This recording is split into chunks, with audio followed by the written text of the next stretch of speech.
ख़वातीन अपनी ख्वाहिश पर कैसे कंट्रोल करें। आपने एक बयान में कहा था कि एक सही हदीस है कि हज़रत उस्मान इब्न मज़ऊन रज़ी अल्लाह ताला अन्हु एक जिहाद में थे, तो उन्हें अपनी ख्वाहिश पर कंट्रोल करना बहुत मुश्किल हो रहा था, तो उन्होंने नबी सल्लल्लाहु अलैहि वसल्लम से इजाज़त मांगी कि हम अपने आप को नामर्द बना लें।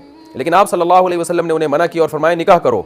लेकिन अगर कोई ऐसा मसला औरत के साथ हो तो वो अपने नफ्स पे कैसे कंट्रोल करेगी? क्या इसके लिए दूसरा निकाह करना जायज़ होगा? ये खातून ने पूछा है कश्मीर से। देखें, दूसरा निकाह तो जायज़ नहीं है, निकाह तो औरत के लिए एक ही जायज़ है। एक मर्द के होते हुए दूसरा निकाह नहीं कर सकती।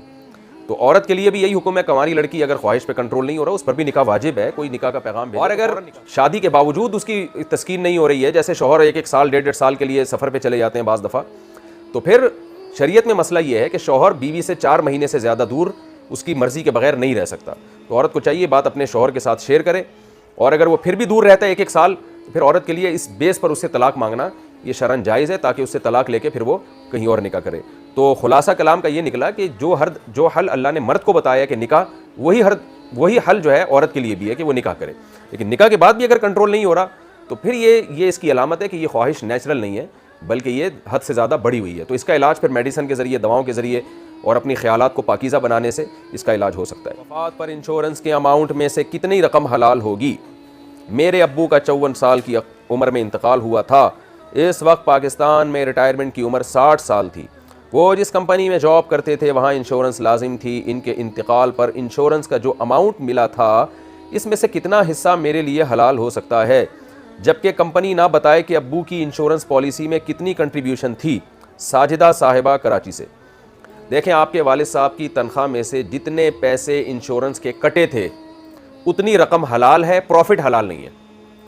तो अब कितने पैसे कटे थे ये तो आपने ही अंदाज़ा लगाना है। ये पता चल जाता है, इंश्योरेंस कंपनी से पूछें कि हर महीने कितनी रकम, कितनी इंश्योरेंस कंपनी बता देगी। तो अच्छा, ये भी जहन में रखें कि अगर डायरेक्ट आपकी डीलिंग इंश्योरेंस कंपनी से हो रही है, फिर तो आपने ये देखना है कि आपके वालिद ने कितनी किस्तें इंश्योरेंस कंपनी को दी हैं। वो सारी आपके लिए हलाल हैं, जो इजाफा है वो आप इंश्योरेंस कंपनी से लेके सवाब की नीयत के बगैर सदका कर दें।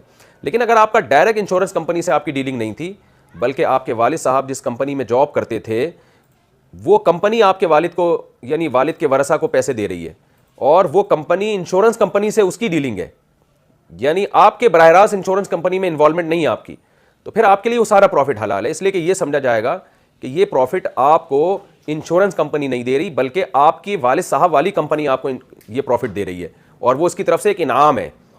तो लेकिन आम तौर पर होता ऐसा ही है कि कंपनी जो है ना, वो वालिद साहब से एग्रीमेंट लेती है कि हम आपकी तनख्वाह में से इतने पैसे काट के इंश्योरेंस कंपनी को देंगे, जो मरने के बाद आपको फिर इंश्योरेंस कंपनी की तरफ से मिलेंगे। तो ऐसी सूरत में बहरहाल फिर आपके लिए सिर्फ वो रकम हलाल है जो किस्तें कटी हैं, इंश्योरेंस कंपनी को गई हैं, और जो प्रॉफिट है फिर वो आपके लिए से अंदाज़ा हो जाता है, पता चल जाता है। आप थोड़ा माहिरीन से मालूम करें, वो बता देंगे। अब किसी कीमत पे पता ना चले तो एक अंदाज़ा लगाएं, जिस रकम के बारे में यकीन हो कि कम से कम इतने पैसे तो वालिद साहब की तनख्वाह से कटे ही होंगे, या वालिद साहब ने किस्तें जमा कराई होंगी, जो यकीनी रकम है वो रख लें, जो इजाफा है वो सदका कर दें बगैर सवाब की नीयत के।